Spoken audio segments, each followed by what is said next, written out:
Tá, hoje eu resolvi trazer uma coisa que é um erro comum e recorrente, não só em iniciante, mas gente intermediária, até gente com experiência, coisa que muita gente acaba deixando passar, que é difícil de saber conscientemente sobre isso, e até mesmo quem sabe conscientemente acaba errando muitas vezes, incluso eu, porque saber e fazer são duas habilidades completamente diferente. Hoje eu quero falar sobre um conceito da perspectiva, mas não é aquela perspectiva exagerada. É uma perspectiva só no sentido de a nossa visão num espaço 3D. Isso aqui vai se aplicar para desenhos simples, poses simples em ângulos neutros também, que são dois conceitos. Primeiro, o de foreshortening. Eu não sei se eu já falei sobre isso aqui no canal. E algo que eu batizei carinhosamente de susto no macaco. Você vai entender daqui a pouco. São duas coisinhas que a gente erra muito no desenho e que geram a sensação de estranheza. Geralmente quando eu falo foreshortening, o normal é pensar em perspectiva.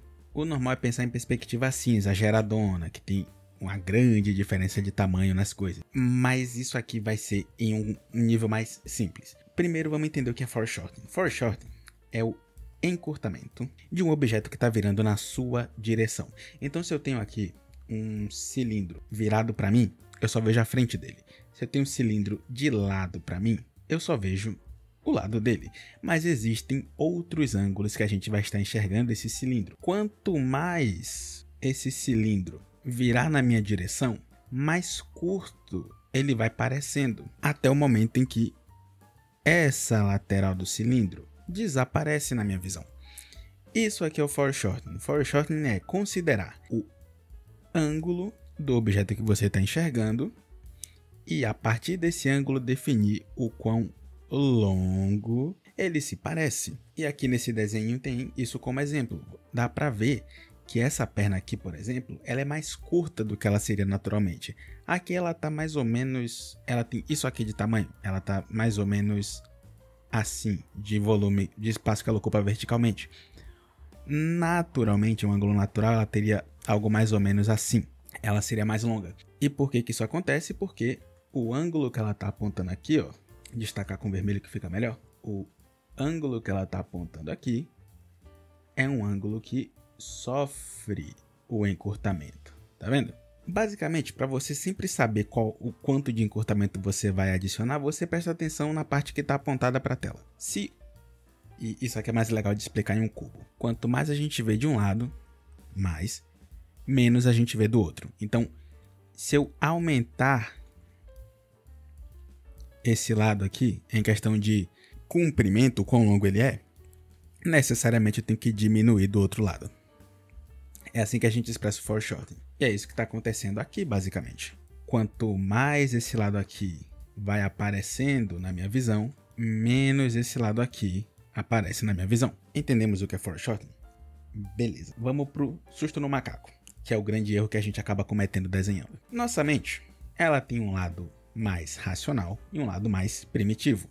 Isso aqui é o nosso córtex cerebral. Tem uma região aqui embaixo, mais ou menos, eu não sei onde é porque eu não sou neurocientista, que é mais primitiva. A gente tem respostas mais naturais, a gente não precisa de tanto pensamento.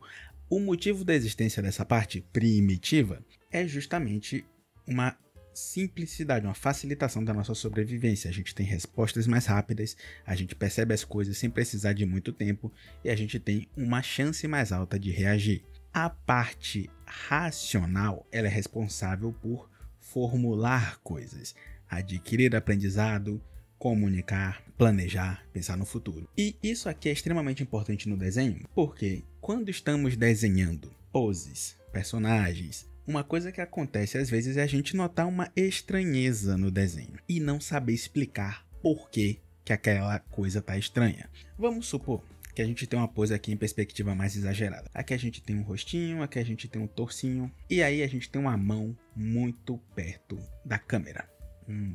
Pare. Traz isso aqui mais para perto do desenho. Racionalmente, a gente sabe que isso aqui é uma mão que está mais próxima da câmera e por isso ela está maior. Instintivamente, a gente pensa, ai meu Deus, uma mão gigante. Esse é o susto no macaco. E isso sempre acontece quando não temos um indicativo claro de que isso aqui é perspectiva. Porque no nosso cérebro primitivo a gente não conhece o conceito de perspectiva, então a gente não tem como saber. Então, facilmente, Isso aqui pode ser uma pessoa que não tem um braço, mas tem uma mão gigante. Ou uma mão gigante que cortou o braço da pessoa. Meu Deus, cadê o braço? Como é que a gente resolve isso aqui? A gente cria uma sensação de continuidade. Porque nesse exemplo aqui, a gente tem pessoa e a gente vai direto para mão. Para essa imagem ficar mais visualmente agradável, a gente precisa de etapas. A gente precisa de pessoa, depois o ombro e o braço, depois o antebraço e cotovelo. E aí, por último, mão e pulso. E não necessariamente precisamos mostrar todas as partes em detalhe. A gente só precisa de alguma coisa que indique essa ordem. Então, a gente poderia, por exemplo, trazer aqui de novo um torso, ter aqui a representação do ombro, ter aqui o bracinho, ter aqui o antebracinho e ter aqui a mãozona. E aqui o dedo pode cortar o braço. Essa adição aqui, ó, é o que muda tudo, porque aqui agora a gente tem, em vez de pessoa, mão, a gente tem pessoa, a gente tem o braço, a gente tem o antebraço e a gente tem, finalmente, a mão. A gente tem esse senso de continuidade de um para o outro. E assim a gente resolve muita coisa no desenho. Aqui eu resolvi trazer alguns exemplos simples, porque eu disse que isso aqui se aplica em coisas simples. Então vamos aqui usar exemplos simples de alguns estudos antigos meus e alguns estudos mais novos. Esse aqui é em perspectiva exagerada, só para dar um exemplo mais visível do que um monte de quadrado. Você percebe que tá tudo aqui em perspectiva, mas a gente tem a marcação do ombro, a gente tem a representação do braço, do antebraço e aqui a mão. E até nos dedos a gente tem essa sensação de continuidade, exceto por esse dedo do meio aqui. E isso aqui é uma coisa importante também, tá? Você pode quebrar essa regra. Como tudo no desenho, não existem regras, existem sugestões. Você decide se você quer seguir. Aqui, nesse desenho, não tem um senso de continuidade aqui no dedo, tá vendo? Percebeu? Por que que não existe? Porque esse dedo tá apontado diretamente para a câmera. Então eu resolvi que seria melhor não adicionar laterais aqui nele. Eu não queria que isso aqui, por exemplo, fosse mais gordinho, porque criaria uma sensação de estranheza. O desenho é um grande combate contra a estranheza em certos aspectos e um abraço à estranheza nos outros. Então aqui a gente tem esse senso de continuidade que eu falei ali, que é mais óbvio, que a gente vê as partes, mas aqui eu trago alguns outros sensos de continuidade, tá? Primeiramente, nessa pose aqui, percebe como o joelho aqui tá apontado na nossa direção? A gente poderia não ter isso aqui, ó. A gente poderia ter só joelho e virilha e a perna aqui. E isso fica meio estranho visualmente, não só por causa do... não só porque tá desenhado de jeito estranho, mas porque a gente perde o senso de continuidade. Qual é o senso de continuidade aqui? A gente não tem a perna super desenhada, mas a gente tem aqui essa ideia de que existe uma perna aqui, ó, nessa região, tá vendo? Por causa desse volume arredondado que tem aqui em volta do joelho. Essa é uma maneira de expressar a continuidade. Você pode usar apenas uma parte menor do objeto. Seria como, simplificando aqui para a sensação de foreshort, se a gente tivesse um foreshort muito intenso, assim, super encurtado, sabe? Mas como o corpo humano ele é dinâmico, ele é orgânico, modelado, ele não é uma forma primitiva, tem essas variações de tamanho. A gente tem um tamanho menor aqui que está mais próximo, a gente tem um tamanho maior ali da panturrilha. Então, um jeito muito interessante de você expressar continuidade para não parecer que, ai meu Deus, uma pessoa que tem um pé, mas não tem uma panturrilha, para evitar o susto no macaco, a gente adiciona esse volume aqui. Aqui é a mesma coisa. Eu adicionei isso aqui, ó, não precisava, tá? Na referência que eu tava estudando, se eu não me engano, isso aqui não existia. Mas eu resolvi adicionar justamente só para colocar essa intenção. Aqui, você sabe que tem uma perna indo naquela direção. E por que o susto no macaco não acontece por não existir um pé aqui? Porque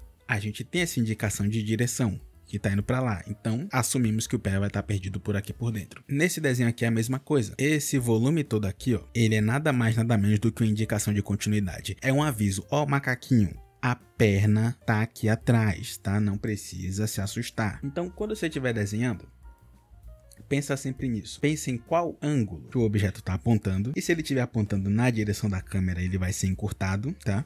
Isso já ajuda muito na sensação de tridimensionalidade. E aqui é uma faca de dois gumes. Do mesmo jeito que é interessante você encurtar para mostrar profundidade, se você encurtar mais do que deve, vai ficar estranho. E aqui é o exemplo de uma moça que eu achei no Twitter. Eu vou deixar o link aí pra conta dela na descrição. Você vê que ela sabe o que ela tá fazendo. Tem qualidade nisso aqui. É bonito, é bem feito, mas... Ó, pensa aqui. Ó, pensa aqui. Qual é o problema desses braços? É que eles estão muito curtos. O foreshortening aqui tá exagerado, porque se você observar aqui o ângulo que essa mão tá apontando, esse braço não deveria estar desse tamanho.